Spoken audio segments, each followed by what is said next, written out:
Assalamualaikum warahmatullahi wabarakatuh. Bismillahirrahmanirrahim. Tabarakalladzi nazzala al-furqana ala 'abdihi liyakuna lil 'alamin nadhira. Allahumma shalli wa sallim ala sayyidina Maulana Muhammadin wa ala alihi wa sahbihi asma'in amma ba'du. Yang sangat saya hormati Rektor Tribakti Kiai Haji Abdul Kafabi, semua keluarga Lirboyo, semua yang hadir yang saya hormati. Ini tadi saya diajari doa maksa Tuhan. Saya punya sanad yang mungkin lebih keren. Jadi ada seorang Arabi berdoa di Raudhah, ya Allah, jika Engkau jadikan orang soleh, maka yang senang adalah kekasihmu.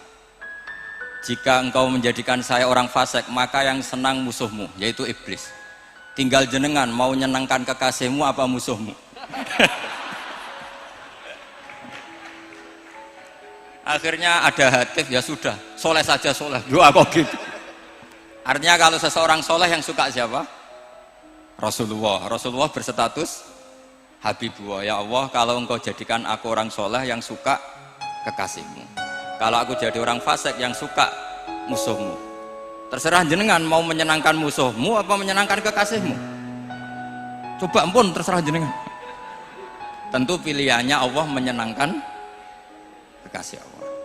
Itu saya ijazahkan ini. Semoga agak diterima. Covid. Jadi kalau di Ihya itu ada Kitabul Wujdi, ada yang baca Al-Wajdi. Tinggal zaman mondok ngarokati apa enggak tahu saya. Resiko mondok Lirboyo memang gitu, kata Mbah Mun itu harus semuanya diharokati. Tapi kata Mbah Mun ini sarang, jangan harokati semua, jangan maknani semua.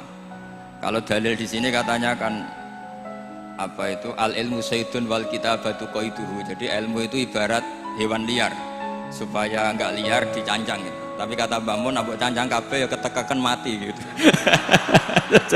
Jadi ini, nah saya ini kan dikatakan Gus Kafabi tadi cucu murid. Ini saya senang sekali karena memang saya jarang mau diundang pengajian umum. Karena diundang itu artinya kan makmur, diperintah. Sehingga ini sekaligus maklumat, yang nggak merasa mbah guru jangan ngundang saya, itu kualat nanti. Karena saya berkali-kali bilang hormat kiai itu wajib, tapi ngatur kiai itu haram.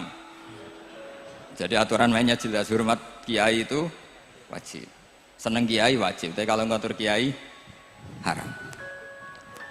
Ngatur itu ya fatwa itu, fatwa ya. Begini, saya ini baru neliti, mungkin ini tahadus bin nikmat. Saya berkali-kali rembukan sama, termasuk diantaranya sama Profesor Quraish Shihab. Itu mau menjadikan manhajul Quran itu mudah. Di antara kitab yang saya pelajari serius itu kitab Syajaratul Ma'arif. Nanti sebagian tak tinggal di sini biar diajarkan Gus Rizza.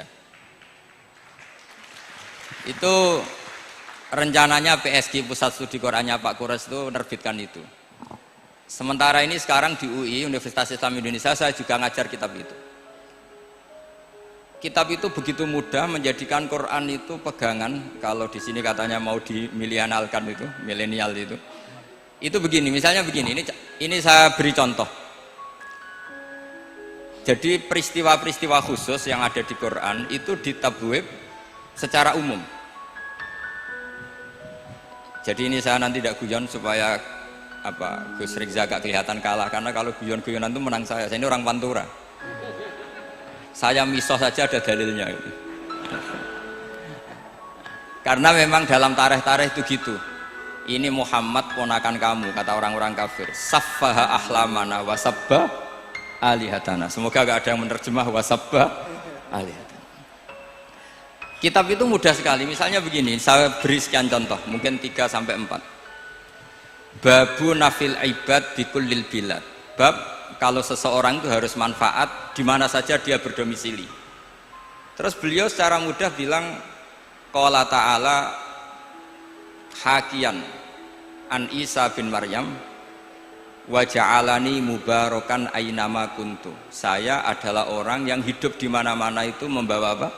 Berkah. Terus beliau memberi judul secara umum Babu Nafil Ibad Bikullil Bilad. Sehingga saya di Rembang, di Lirboyo atau di mana saja, etikanya satu, harus bermanfaat. Setidaknya manfaat kalau ada orang ingin menang ya saya ngaku kalah lah. Kalau ada orang yang ingin saya diangkat jadi murid ya oke, saya jadi murid beliau. Enggak masalah. Karena bagian dari kesalian itu tawaduk. Pasti yang tawaduk jadi wali karena man tawadu'a rafa'ahu Allah. Yang kumo luhur jadi guru pasti tidak jadi wali.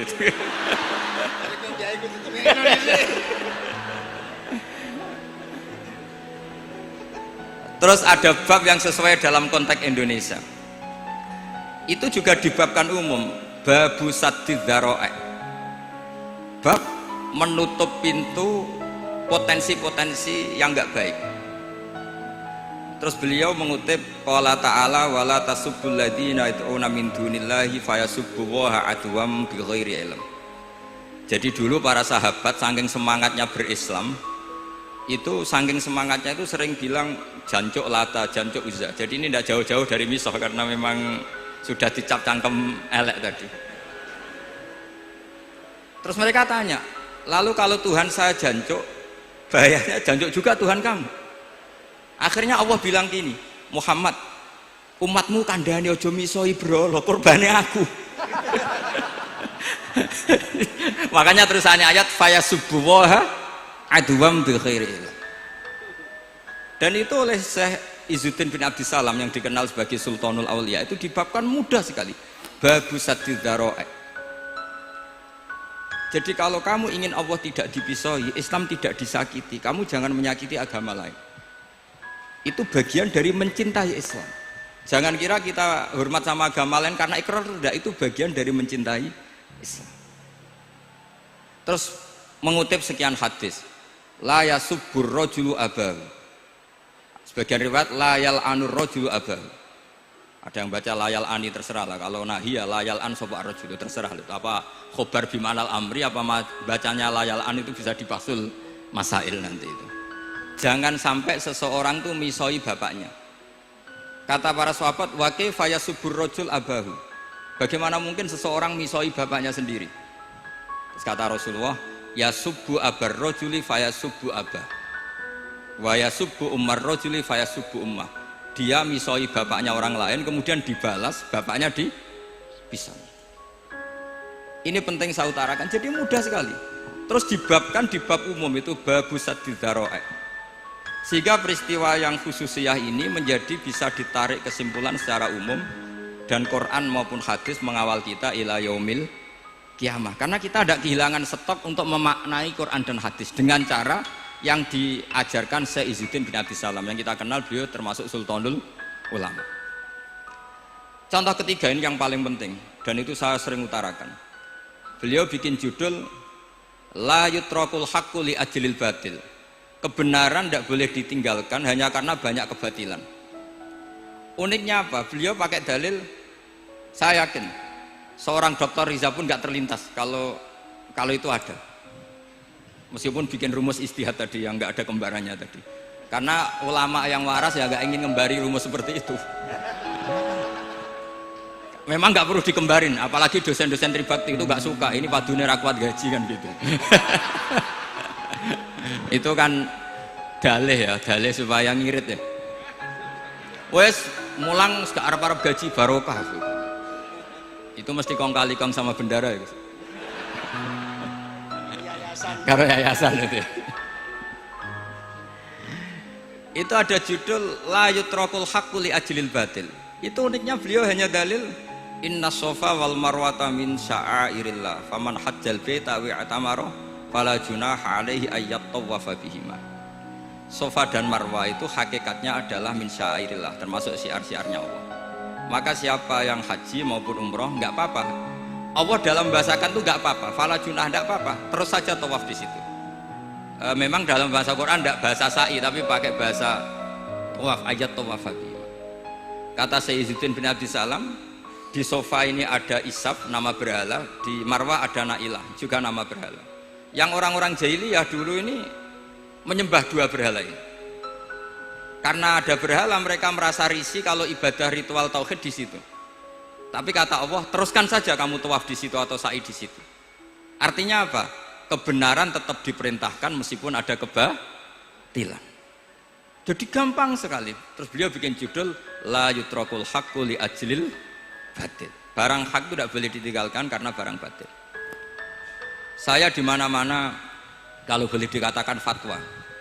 Kalau ada orang mati karena narkoba atau karena mendem atau karena koplo atau karena oplosan, itu kita sebagai kiai datang saja. Tapi tidak harus kiai yang top-top kayak Gus Rizal, salah satu kiai datang. Karena sekali kita tidak datang, mereka akan menciptakan tradisi baru dalam penguburan. Kiai ratekong, soleh-soleh ratekong, dipendem ala mereka. Didekno ambek diminumi arak. Sehingga kita datang ini karena apa? Sebetulnya demi melaksanakan syariat Islam, memperlakukan janazatu muslim. Kita kelola secara Islam. Meskipun mangkel, kita mangkel, wong mati kok oplosan. Mati-mati pas sujud kan keren. Atau mati karena gaji terlambat kan keren. Ini mati kok. Atau mati karena miskin telat apa? Gaji kan keren, tirakat lah, qanaah. Nah. Betul, ini mas-mas kalau yang mencintai mbak tidak kesampaian, syahid cinta itu juga syahid. Asal tidak pernah lihat, tidak pernah SMS. Ngempet tok itu kalau mati itu syahid. Tapi syaratnya nggak ngelihat, nggak nge-SMS, nggak WA. Pokoknya seperti itu. Nah, ini penting saya utarakan.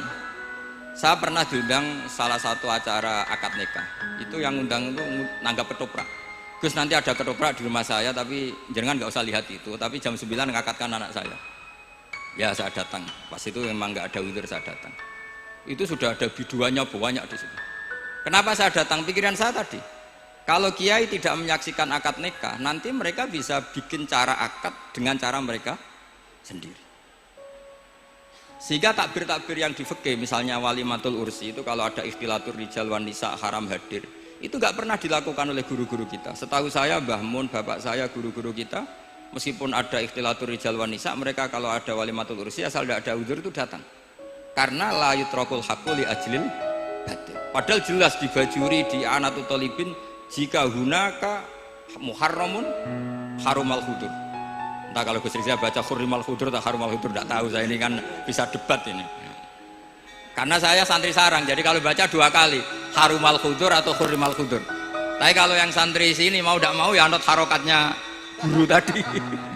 Resikonya nurut itu harus ikut haruma apa hurrima. Kalau saya karena enggak dimaknani, jadi ya bingung.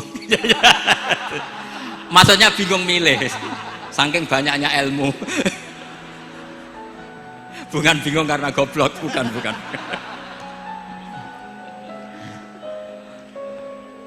Ini penting saya utarakan. Jadi judul itu penting sekali. La yutrakul haqqu li ajlil batil. Contoh keempat, babu tolabil manzilah. Seorang yang terpercaya itu boleh cari pangkat di pemerintahan. Beliau dalilnya gampang sekali. Yusuf ketika merasa mampu mengendalikan ekonomi, ketahanan pangan zaman itu, beliau matur ke Aziz, ke penguasa Mesir, qala ja'alni ala khazainil ardh. Jadikan saya sebagai pengelola hasil bumi. Inni hafizun alim, saya ini orang terpercaya, saya ini orang yang pinter. Maka ngaku pinter itu boleh asal pinter betul. Karena Nabi Yusuf bilang inni hafizun alim. Ini sudah 4, sampai berapa? 7 sampai 7. 5 aja nanti ilmunya habis. Jadi saya mohon nanti kitab itu saya tinggal 1, tolong dipelajari teman-teman supaya apa ya, ada cara mudah. Dan kitab itu pernah dibaca Syekhina Kiai Maimun di Sarang, pernah tak bawa ke Jakarta, saya diskusikan dengan Pak Profesor Quraisy Shihab. Terus sekarang juga dalam proses diterjemah. Tapi saya mohon ini yang nggak penting, terjemahnya itu tidak penting sebenarnya. Ini anak-anak Lirboyo kan bisa ngartikan sendiri, bukan sekedar terjemah tapi ngartikan sendiri. Itu unik, cara memahami itu unik sekali dan mudah. Jadi setiap peristiwa khusus itu diberi judul umum. Nah barokahnya judul umum ini, Quran itu menjadi ngawal kita ila yaumil qiyamah. Tapi kalau itu kamu anggap ini peristiwa Yusuf, ini peristiwa Yakub, peristiwa Ibrahim, maka seakan-akan Quran itu tidak untuk kita. Makanya tadi, misalnya wala tasubul ladina dibabkan babu saddid dzara'i. Itu semudah itu, segampang itu. Sehingga dalam kitab Minhajul Abidin diterangkan ada seorang wali yang takut dosa karena banyak perempuan cantik yang pakai celana pendek, banyak bulat loh di dunia itu. Singkat cerita dia uzlah, dia santai-santai di gunung makan rerumputan. Terus ada wali yang kelasnya lebih tinggi. Kamu di sini ngapain uzlah? Kenapa? Meninggalkan dosa. Terus digojlok sama wali yang lebih senior. Kira-kira ya saya gojlok Gus Rizal gitu. Kata si wali yang lebih senior tadi, taraktum ummata Muhammadin fi aidil mubtadi'ah. Sebetulnya kamu itu tidak menghindari dosa, tapi malah parah. Ketika umat tidak kamu pimpin, artinya membiarkan dipimpin kelompok lain. Dan itu bisa orang ahli bid'ah, bisa orang kafir, bisa yang lebih menyesatkan. Jadi uzlah itu tidak solusi. Ini pentingnya pembanding. Jadi gak apa-apa nanti setelah saya ngisi, dikasih kesempatan untuk bully saya, gak apa-apa. Saya terlalu sakti untuk dikalahkan. Jadi artinya muhibin saya itu gak ngefek lah kalau saya diadili siapa? Gus Riksa.